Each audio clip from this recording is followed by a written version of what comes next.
You are listening to the Body Charge podcast, and I'm your host, Sandy Sanderson.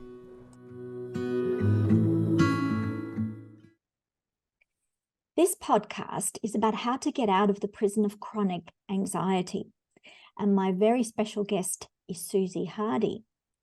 Chronic anxiety can be like a prison. It's like a revolving door that people become trapped in. In this state, the mind is always in fear mode and ready to run from the perceived danger or the illusion of danger. In this podcast, we're going to explore some of the reasons this happens and how to get out of that closed loop. Suzy Hardy is a certified stress management and anxiety coach and the former co-host of the successful Food Heals podcast. She is also the founder and CEO of CBD Fountain, a line of organic vegan hemp CBD products formulated to help people heal themselves naturally. I like that word, natural. We need more of it. Yeah.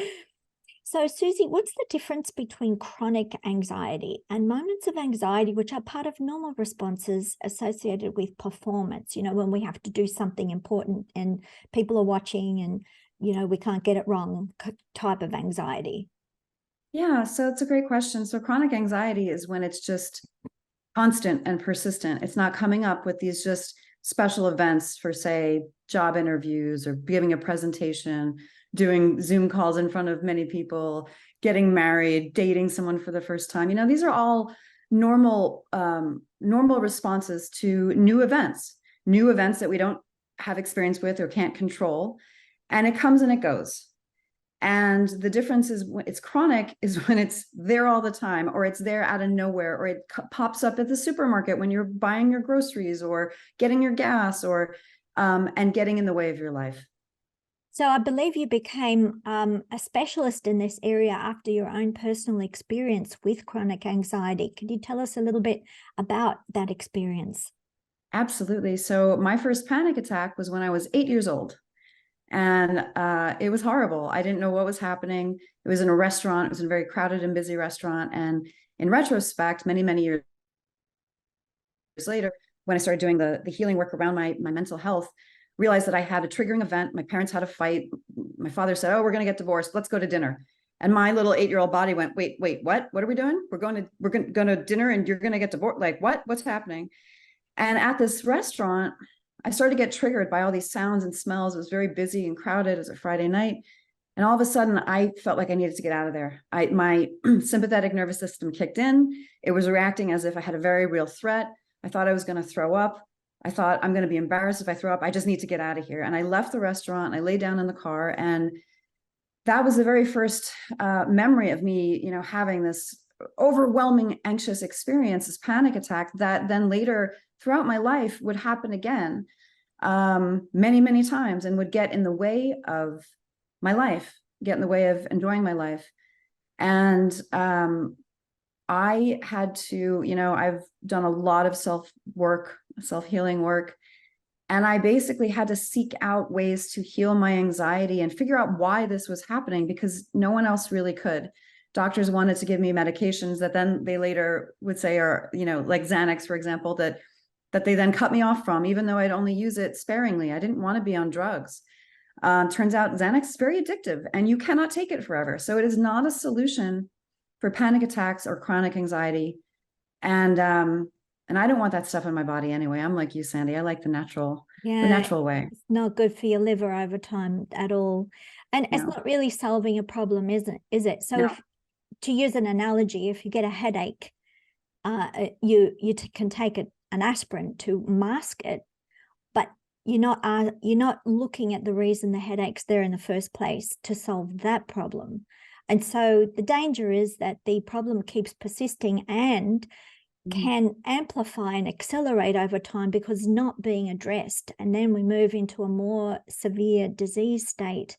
Yeah. So I think it's important to recognize that these symptoms are the body talking to us and telling us something is wrong. Please fix it. Yes. And a lot of people, myself included, feel shame around it. They, you know, this is different parts of the brain that are activated and the nervous system, but our prefrontal cortex, our logic thinking, our CEO of our brain is going, well, I'm fine. I'm just in my office, or I'm just in my house, or why I shouldn't be responding this way. So I'm going to pretend like it's not happening. That's what I did. I felt very shameful as a child, freaking out in the middle of a restaurant, not knowing why and not knowing how to soothe myself. And I've experienced a lot of shame around, throughout my life, just wanting to push these feelings down, ignore them, numb them, until I finally realized I was like, this is a signal. My body's telling me I need to do some work around this. Yeah, suppression isn't the answer. No. Yeah, so it's so interesting, anxiety, isn't it? And the reasons. I remember in a deep meditation, I had memories coming back of when I was a very young child, maybe between 1 and 2 years old. And I remember being in my cot and my mother had to leave to go to work, and the babysitter came in and she was very neglectful. She left me in that room virtually all day to cry myself to sleep. And I got huge separation anxiety. And so these things kind of get buried deep in the psyche. When it happens to you as a child, it's like running a viral program in the background. And when you grow up and you become an adult and your prefrontal cortex executive function takes over, you're thinking logically, you're going, why am I feeling like this in this situation? Where is that coming from? There's no logical reason it should be there, but it is, because it's that old childhood stuck memory that needs to surface and be realized and be you need to become conscious of why it got there so that it can be unraveled and solved and dissolved. And so it's so fascinating what happens. It's very different experience for a child than for an older person. So I'll give you an example. When I went through menopause, I also suffered from anxiety. It wasn't separation anxiety. It was more of a physical thing that was happening because the hormones were changing. So there's all sorts of reasons we can have anxiety. But then the funny thing is the brain tends to attach spurious reasons, like reasons that don't make any sense to those feelings that are primarily chemically based in the body. So it can switch both ways. We can have a stress response because of a real reason. We can have a stress response because of an imagined reasons. And we can have a stress response because the body is trying to tell us something physically is not right. Right. And so it's teasing out and working out, where that anxiety is coming from so you can solve the problem. So you developed a way to bypass these kind of old programs in people. Tell us about how you work that out, how to do that and help people get over that anxiety. Yeah. So I teach a 10-week group coaching course called Serenity School, where I teach you to be serene. And it's a multi-pronged approach. As you know, it's a mind, body, spirit approach, because it's not just a one and done. It's not a simple answer. You kind of have to, as you said, tease out first, what are your stress and anxiety triggers, and know them. So if you've never done this, that's where you start. That's where I start with my program. You journal out what are the things that are causing stress in my life, and what are the triggers of my anxiety. And then I do another kind of exercise called the sphere of control. What do you have control over? We have very little control over most of the things in our lives, but the things that we can control, namely our own actions, our own environment, our own choices, are where you want to put your focus. Because often anxiety is fear of the future and fear of not having control, not having security, safety. So you want to focus your mind, your brain, on the things that you can make an impact on and feel like you're not, I don't want to say controlling, but that you can make a difference about. So that's where I start. And then empowerment, feeling empowered about something, even though it's the smallest thing, but you feel a sense of triumph over. Yeah. I recently moved, and moving is very stressful, as we all know. Yeah. And I'm in this great new place in Los Angeles, moved back to Los Angeles from Oregon. And I was just overwhelmed we got rid of a lot of stuff and the move itself. And I started small. I was like, I need to control my environment. And I like to tell people, create a Zen den. So especially with your home, do you love it? Does it make you feel calm, or does it make you feel stressed? Do you have excessive noise going on? Do you leave the television on all the time, or the radio? Or is it peaceful water fountain sounds? Do you like the aesthetics of it? Is it comfortable? These are so, like, especially for me now, like I was just, was like, I need to make this. That's where I came up with it. I'm like, I'm going to make this my Zen den. I'm going to make this really calm and peaceful, a happy place to be. So that's also very important. Yes, your And environment, because the environment dictates how we exist, really. The environment is extremely important to health in every way. And there's so many things you can do in your environment to calm your nervous system. You know, is the lighting is the lighting glaring, or is it soft and pleasing? Do you have aromatherapy going on? Does it smell good? Do you have comfortable blankets and pillows? Does it feel cozy? All these things actually add up and make a big difference. And also, I found Feng Shui helps a lot to reorganize the energy and flow of your living environment so that there are no obstructions or obstacles that are jarring. So everything feels like it's flowing easily, and it's a circular thing, isn't it? We have to feel like we're not hindered in any way. And stuff accumulating is a blocking energy. It blocks us. Absolutely. I come from my grandmother was a hoarder. And I remember going to her house as a child and just feeling overwhelmed, you know. So a lot of people are hoarders, and my husband tends to be a collector. He calls himself a collector, but he's really a hoarder. He has boxes and boxes and boxes in storage. He's never opened since I met him, of old memorabilia, even jokes written down on pieces of paper that must be like 60 years old. Yeah. And I'm going, why don't you just ditch these? You can get everything online. No, you can't. That's history. And so I have to like learn to work with that because it's my family, and organize it in a way where he still feels comfortable that he hasn't lost anything. And I'm still okay because it's not hindering or obstructing my environment. So it's sometimes very difficult in families to get this balance right with your loved ones.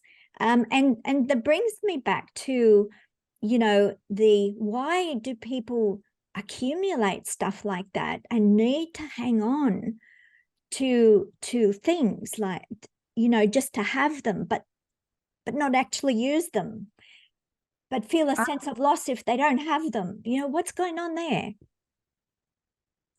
I think it could be multifold, but I think Is that anxiety too?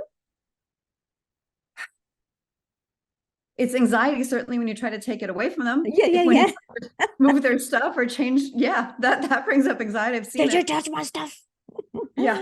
You know, it could be a few things. I think for a lot of people, I think it could be self-worth, or if they grew up poor, that they think they just need to, you know, that they feel like that they're worth more, that they have stuff, that they're not wealthy, but that they have this. It's something about this. The stuff is representative of who they are, have, and control. Yeah, control. And then there is a sentimental point, you know, like I have a beloved aunt who lost her soulmate when she was 30, and he was a pilot. He was in the military, and she still has his uniform. You know, and lots of other things, because her mother was the hoarder. So it kind of trickled down.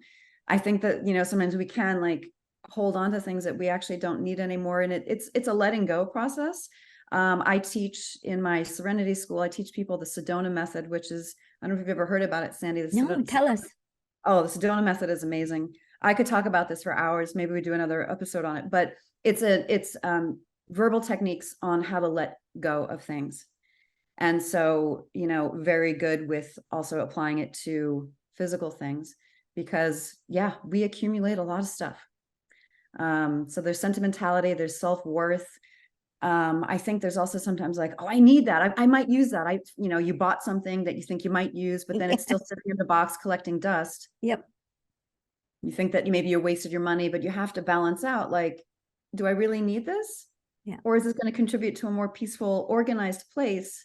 I find that with the clothes in the wardrobe, you can buy something new, and then it's hard to throw something else away. And then you start to accumulate, and it gets cluttered. And the clutter then imposes on your energy levels, and things don't flow anymore. And you feel overwhelmed and suppressed and almost buried by the stuff. Yeah. My husband had given me Marie Kondo's book. Do you know of Marie Kondo? No. She wrote a book years ago called The Life-Changing Magic of Tidying Up. And my husband gave this to me as a Valentine's present, which was not the best Valentine's present. I laugh about it now, but I was mad then. I'm like, what is this? This is a hint? Like, Yeah. What are you trying to tell me? Yeah, he's much more of a minimalist than I was at that point when we met. And he moved into my space. So I had all of everything of my, it was all my things. And it was trying to make space for him. And I basically tossed the book aside to the, and never looked at it again. And now she has a Netflix show where she shows her process, and she's this lovely Japanese woman who's obsessed with tidying or organizing basically, and getting rid of things you don't need. And she has a whole process. Highly recommend that. I actually did that for my move just recently, and my closet, because I had stuff that I was like, I haven't worn this in 15 years. Maybe it's time to let it go. And then you make space for new things. You know what? That also represents thoughts and ideas. When you hang on to something for 15 years and it's not useful, then you finally get to a point where it's time to go. There's something else in your life you're changing as well. I found that there's always a correlation psychologically with the physical things that you decide to remove and something else psychological that you are changing as well. They're kind of linked. Do you find that? Yeah, absolutely. I was going through stuff. I'm like, I wore this to a birthday party. I had so many memories to certain things. And I'm like, but I'm not going to wear this again. I'm not going to wear this again. I am not in my 20-year-old body. I'm not going to wear this again. So I'm going to let it go. So there's an emotional, yeah. So you have to be brave in that process. There's a certain amount of bravery. There's a fear of letting go, a fear of loss. And you have to overcome that to move forward, or it will make you get stuck like a scratch on an LP record. The needle gets stuck at a certain point and doesn't move forward. We have to be brave to progress, to develop, to evolve, to move forward to a better state. Mm-hmm. We have to, and you see it in nature, the tree gets rid of old dead leaves and then new shoots come out. And so this is how we exist as natural beings, as humans, animals, plants. The whole of life is about old things passing and the birth of something new, and it's a constant process. So if we bring that energy into our lives, I find that we stay on top a lot more. We ride that wave of change much better, and we don't have so much of an emotional upset when things do change. We can be more flexible. Do you find that? Absolutely. That's the basis of stress, is that we get stressed when things change. Yeah. And that's normal and natural. And it's, it's a matter of like, letting it come up, dealing with it, and then letting it go. And sorry, my dog is distracting me. He's barking. Can you hear that? That's all right. You were telling us about the Sedona method and we got a bit sidetracked. So you want to expand that a little bit more? The Sedona method evolved. It started, I think, in I want to say 50s or 60s by a man named Lester Levinson. He had a lot of money. He had a lot of success. I think he was a scientist, and he was very ill. And he was given 3 months to live. So he went home to die. He had a beautiful apartment over Central Park West. And he went home and he started kind of just letting go of his life, like accepting the fact that he was going to pass. And that was it. And he noticed that he started to feel better. He was able to go for longer walks, and lo and behold, the 3 months came and went, and he was getting better because he was doing this kind of processing of letting go. And that was the beginnings of it. Later, another student of his, and he started to teach, and he lived for like another 15 or 20 years. Like all the health issues that he had, I think he had jaundice, heart problems, high cholesterol, all went away because he started letting go. He was releasing a lot of the emotional attachments, releasing the stress, releasing the emotional attachments, limiting beliefs, the thought processes that no longer served him. He was letting go of all the things he was attached to in his life, and he was allowed to be pure consciousness, and his body healed. Yeah. I came across this probably 10 years ago, and it's a wonderful, they have a book, there's podcast, and there's programs, and it's just a way of using verbal techniques and journaling and releasing, letting go. And there's 5 major ways of releasing. And it really does have a wonderful effect on your life in many ways, because we cling to things like this. Yep. And when we just let them go, we're able to be present and who we are. Yeah. So conceptually, it's something a lot of people will relate to and will want to do, but in doing it is the hard part, isn't it? So when you have a proper structure and a program and a coach and someone helping you, it's just a lot more like follow the bouncing ball. Don't even question or think about it. Just do this and go through the process, and bit by bit, piece by piece, things get better. Mm-hmm. Absolutely. And the other thing I wanted to, sorry to interrupt, no, go ahead, just please, to add to that, obviously good nutritional supports. You don't want to drive with the brakes on. When you're dealing with stress, we lose a lot of magnesium through the urine, and so we can get very depleted in magnesium. And the interesting thing is studies have found the lower the magnesium, the more sensitive we get to stress, the less we can handle it. And the more we build our magnesium resources, the stronger we get on the inside to be able to deal with it. So it's always this dance between the physical and the psychological, isn't it? The physical and the mental have to come together and work together on the same job. And so in your coaching, you don't only deal with the mind reprogramming aspect, but you also help people nutritionally too, don't you? I do. So I cover the mind, the body, and the spirit. Yep. In terms of stress management and anxiety reduction. I say slay stress and alleviate anxiety. The first thing I have people do is list out their stresses and their triggers. The second thing we talk about, the very second thing, is nutrition. Because if you are low in magnesium, if you're low in B vitamins, if your body is using all those things up because you are so stressed, it's going to lead to more stress. Yeah. And it's amazing. I had some magnesium last night right before bed, and I was just like, man, this stuff is so good. I felt it within 20 minutes. I was like, and I've taken, I do Epsom salt soaks, which is loaded with magnesium as well. It's so wonderful. It's so immediate. Like if any listeners have not tried it and are feeling stressed, try it and you'll feel the difference pretty quickly. Yeah, I highly recommend magnesium chloride instead. Although magnesium sulfate, the Epsom salt, still provides magnesium, it's not as high as magnesium chloride. And the chloride version also nicer on the skin. So for people who have sensitive skin, will find the sulfate version more irritating. Just a little anecdote. So for people who want to know more about transdermal magnesium, can go to my website, electramagnesium.com.au. And have a browse around, read the articles, watch the videos. There's lots and lots of information about self-help naturally and without the chemicals. So let's get back to what you do and how you can help people. I'm sure a lot of people will be interested to find out more. And it really applies to every age group, from, if you're a teenager worried, having hormonal issues and worried about what other people think, because that's a primary concern for teenagers, the fear of what other people think, to all the way into menopause and beyond that, in the twilight years, fear of dying, fear of anything that may hold you back from living your optimal life and your optimal best, because we don't get much time, really. And you don't want to waste a minute on this earth, because it's full of potential, and it's up to us to take control and maximize that potential and our experience and our good experience in life, irrespective of what's happening around us.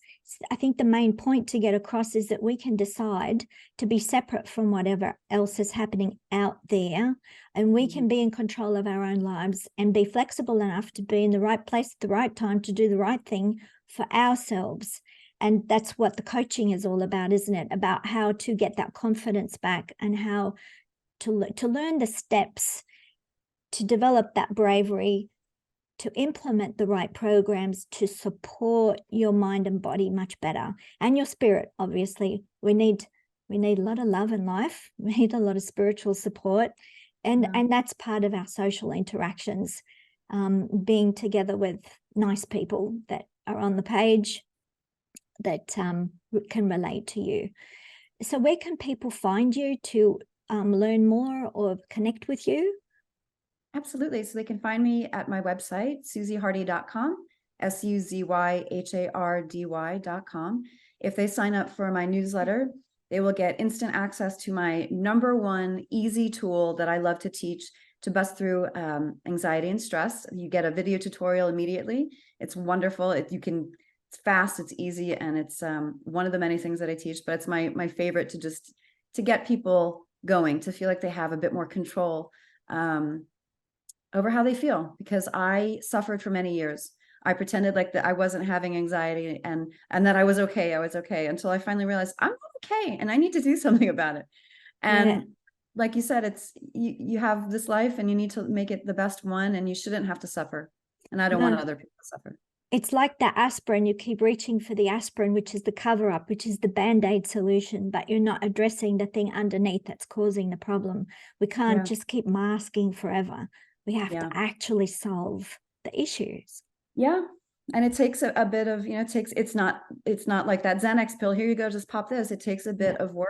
But that's what I guide people through, what I had to do for myself. And it's so worth it. Yes, because you can triumph over the problem and you can be more powerful and you can be more of yourself and feel more of yourself and feel like you have a say in what happens in your life. Yeah. And that is the most important thing to mental health, is to feel that sense of control over your own circumstances and get out of that prison of chronic anxiety. Yeah, so much builds up. I feel like we could do 5 more podcasts, Sandy. Yeah. There were so many things that you said, things that we pick up through our subconscious mind from childhood that program us, that then later in life, we're like, why is this happening? You go back through and go, oh, this is why this is happening. And I can tease this out. I can flush it out. I can get rid of it. I can move forward. Yeah. That's a great help for people. I think one of the most important things we can do for ourselves these days, because we live in quite a toxic world. The environment is not supportive for most of us, and we need to know how to carve out that special bubble that supports our health and well-being, irrespective of anything else. We need to regain that empowerment. And so good on you for helping people to do that. It's really good work. We need more people to do that kind of thing, I feel, to support each other, because if we feel isolated and alone, then the problems become insurmountable and we're in our own little revolving door of thoughts that don't get corrected.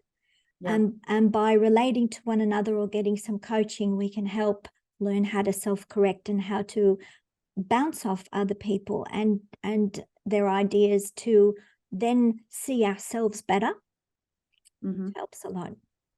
Yeah, absolutely. There's so much shame around it. I felt a lot of shame with my anxiety, and this can lead to even more isolation. Like there's something wrong with you. So if you're suffering from a lot of stress and chronic anxiety, let me just say, you're not alone, and it's not your fault.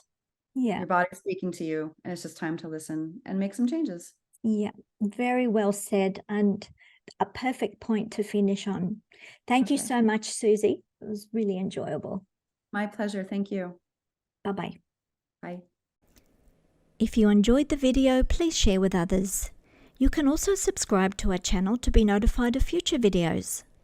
To be notified about new blogs and product special offers, please subscribe to our newsletters at electramagnesium.com.au.